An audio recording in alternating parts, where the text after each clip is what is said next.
le réchauffement climatique. Quelles sont les causes réelles du réchauffement climatique?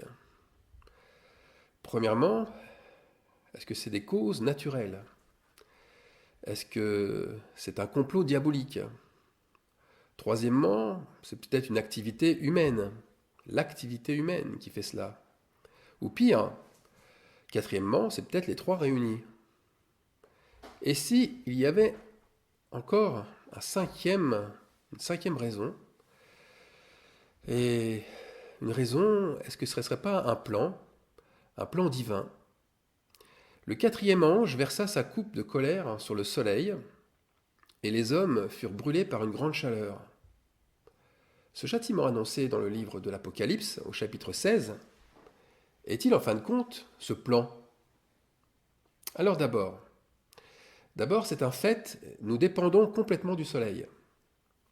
Cette immense planète de feu, qui est la planète centrale de notre système solaire, représente bien la puissance de Dieu.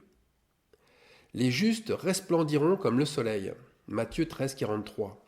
Voilà la puissance de Dieu. Lui et les justes manifestent ensemble la chaleur et la clarté du soleil. Le soleil symbolise dans la Bible la lumière, mais aussi la révélation, la justice de Dieu, et la succession incessante de son lever et de son coucher nous donne une image de sa longévité. Lorsque le soleil se lève sur un peuple, c'est qu'il dévoile ce qui est au plus profond de lui, de ce peuple. Et lorsque le soleil s'obscurcit, le peuple meurt faute de révélation. Ceux qui auront l'éclat du soleil resplendiront et ressembleront comme deux gouttes d'eau à Dieu. Mais attention, le soleil n'est qu'une représentation céleste des choses qui sont terrestres.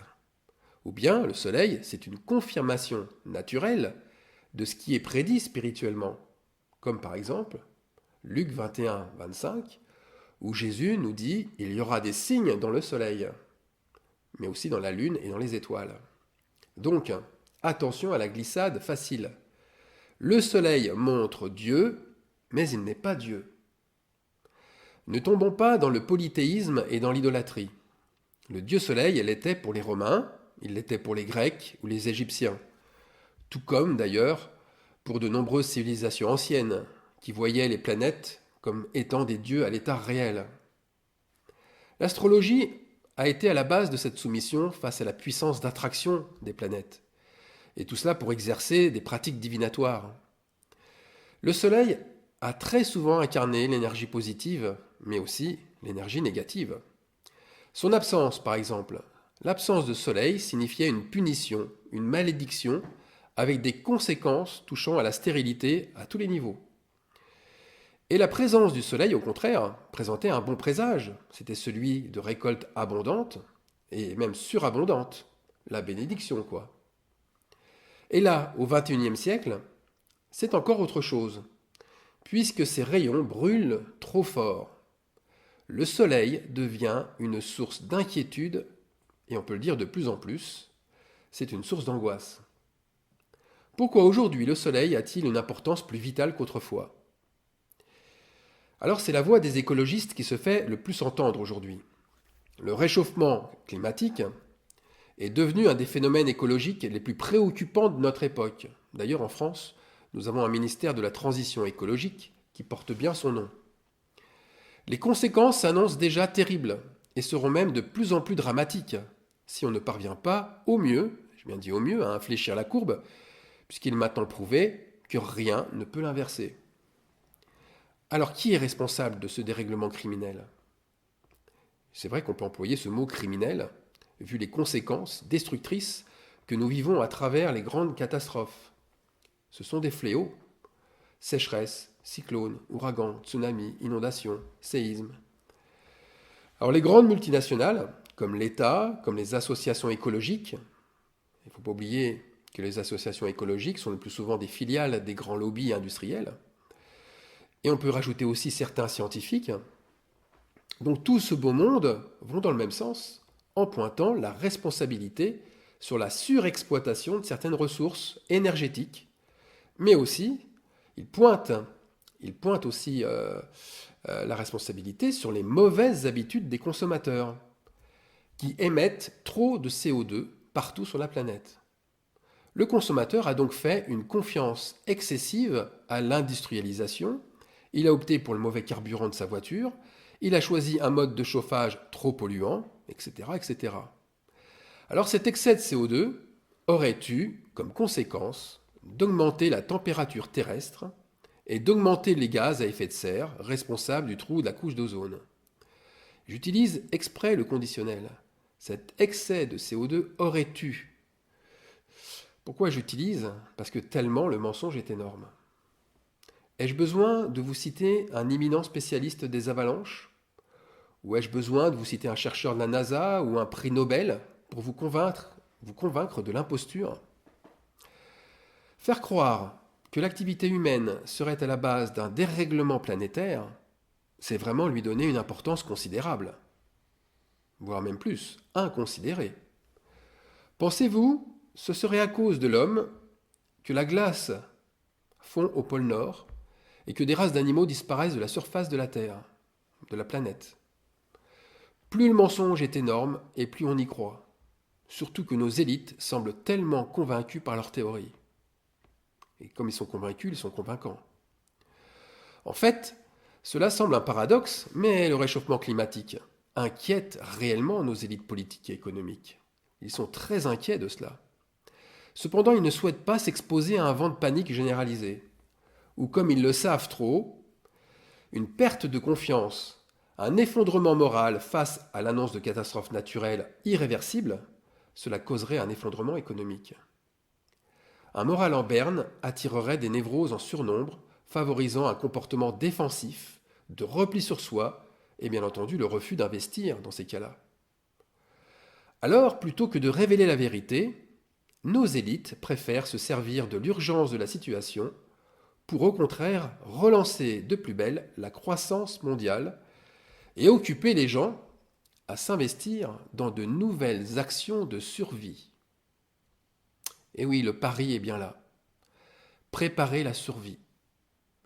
Préparer la survie va permettre un nouvel élan économique grâce à un regain d'activité chez le commun des mortels. Alors le réchauffement climatique, il devient un allié en or pour les grands de ce monde, pour Gog et Magog. Je rappelle, c'est ceux et celles qui sont et qui se prennent pour des montagnes, qui se prennent pour des géants. Voilà comment la transition écologique est née. Elle s'enracine dans le plus grand mensonge de notre époque. Je répète, le slogan que l'on souhaite faire avaler à la plus grande majorité, c'est « Pour lutter efficacement contre le réchauffement climatique, changez votre mode de consommer, votre mode de travailler et votre façon de vivre. » Mais pourquoi alors une telle invention? Quel est le but de ce mensonge? Comme je vous l'ai dit, ce mensonge vise en premier lieu, pour les plus riches, à devenir encore plus riches, en créant de nouveaux besoins, donc de nouveaux biens à acquérir et à acheter. Changer d'écologie, ça revient à changer ses choix, pour consommer autrement et autre chose. Nous sommes bien là dans une stratégie de conquête de nouveaux marchés internationaux très très lucratifs. Quelle aubaine pour des élites, et je le rappelle, des élites soutenues par la communauté européenne, qui y voient le renouveau qu'elles attendaient. C'est un peu comme une nouvelle respiration. On dirait qu'elles ont découvert un nouveau filon d'or ou détecté un gisement de pétrole inconnu. Alors bien sûr, cela ne plaît pas à tout le monde. En tout cas, cela ne plaît pas à toutes les élites. Et c'est pourquoi il y a tant de combats entre elles. Le fer est fragilisé par l'argile. Là, je fais encore une fois référence au pied de la statue de Daniel, où le fer et l'argile sont mêlés. Ces deux matériaux, comme ces deux matériaux ne peuvent se solidifier ensemble, la statue va alors s'écrouler. Leur stratégie, en fait, est vieille comme le monde. Et cette stratégie, c'est la culpabilisation. Avec cette intention de culpabiliser, ils copient la religion qui s'est développée ainsi de manière considérable. La culpabilisation est l'archétype ou l'objet principal du message religieux. Et maintenant, c'est devenu l'archétype du message écologique. Culpabiliser Eh bien, culpabiliser évite de remettre en question le système avec ses dogmes, ses doctrines, ses savoirs inébranlables qu'on appelle des paradigmes. Mais aussi, le fait de rejeter la faute sur les autres permet, en jetant le discrédit ailleurs, ça permet d'éviter que les autres se posent les bonnes questions ou des questions sur les bonnes personnes. La culpabilité est vraiment à la base de la manipulation. En provoquant un sentiment de gêne et de honte chez l'autre, on inhibe ses réactions de rejet et on l'assujettit, on le rend doux comme un agneau. Dans quel but? Eh bien pour qu'il puisse alors accepter des formes de servilité ou d'oppression. Et ainsi pour qu'il accepte plus facilement des règles difficiles et contraignantes. Lorsqu'on se sent coupable, on ne se sent pas digne, on se dévalorise, et ce sentiment d'infériorité va jusqu'à l'autopunition. On est prêt à restreindre ses libertés, on est prêt à se limiter et à accepter des formes d'injustice qu'on n'aurait jamais, jamais acceptées autrement. Et tout cela dans le but qui est louable. C'est le but louable de se racheter. On préférera donc perdre, par exemple, de l'argent en se séparant de son véhicule diesel, qui est considéré comme impropre à l'environnement, et rouler en essence, ou rouler en électrique, en hybride, en énergie propre. Mais tout ça pour avoir bonne conscience. Alors inculquer le sentiment de propreté en faisant des choix qui coûtent, eh bien cela valorise le consommateur, qui se sent même de mieux en mieux, se sent mieux dans sa peau. Vous voyez, on se limite, on fait des sacrifices, mais c'est louable, c'est pour le bien commun.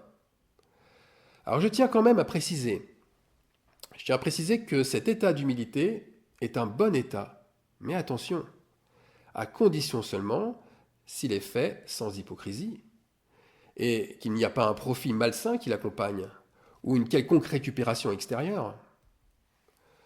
Donc pour en revenir à des choses divines, le repentir est nécessaire pour se rapprocher de Dieu. Mais profiter de l'état de faiblesse du repenti pour l'obliger à certains sacrifices, là je fais quand même référence à certains sacrifices financiers pour être béni, eh bien c'est aussi abuser de cette personne pour la manipuler. C'est une véritable abomination. Et on va le voir, une telle personne manipulatrice aura des comptes à rendre. Elle aura une colère divine à affronter. Regardez, aujourd'hui, on dirait que tout le monde s'est donné le mot pour accuser. On accuse le mauvais consommateur. On accuse le négligent. On accuse le polluant. On cherche en fait à braquer, pas à braquer, mais on traque, on cherche et on traque le bouc émissaire, qui, on le comprend bien, ces personnes en particulier, et puis c'est tout le monde à la fois qui est visé. C'est ce que fait l'esprit religieux à l'égard du péché. L'esprit religieux, c'est un farouche chasseur du péché, et son but, c'est d'éthérer l'animal, pédophile, adultère, fraudeur, menteur, manipulateur, et montrer du doigt les grands hommes impies et diaboliques. Mais toujours pour un but. Toujours pour se disculper soi-même ou éviter que les regards se tournent vers l'accusateur principal. Alors qui est le responsable du réchauffement climatique? Pour beaucoup de cœurs endurcis, c'est bien sûr le diable, c'est Satan, puisqu'il est venu pour égorger et pour détruire. C'est donc lui et ses anges maléfiques qui feraient tomber du ciel des flammes de feu et qui assécheraient nos fleuves et nos rivières. Plus mesquin encore, certains pensent même qu'il existe un complot d'hommes et de femmes mal intentionnés à l'échelle mondiale, qui favoriserait l'accroissement de la chaleur terrestre et provoquerait volontairement les catastrophes naturelles. Mais pas n'importe où, sur des sites bien ciblés. Alors écoutez bien, l'homme aurait donc trouvé comment former artificiellement des ouragans. Eh bien pas du tout. Pas du tout. La cause de tout cela, c'est Dieu Elohim, le Dieu pluriel, le Fils de l'homme. Le réchauffement climatique est une coupe de la colère de Dieu, la 4e exactement. On va lire Apocalypse, chapitre 16, versets 8 à 9. Le 4e ange versa sa coupe sur le soleil, Et il lui fut donné de brûler les hommes par le feu, et les hommes furent brûlés par une grande chaleur, et ils blasphémèrent le nom de Dieu qui a l'autorité sur ces fléaux, et ils ne se repentirent pas pour lui donner gloire.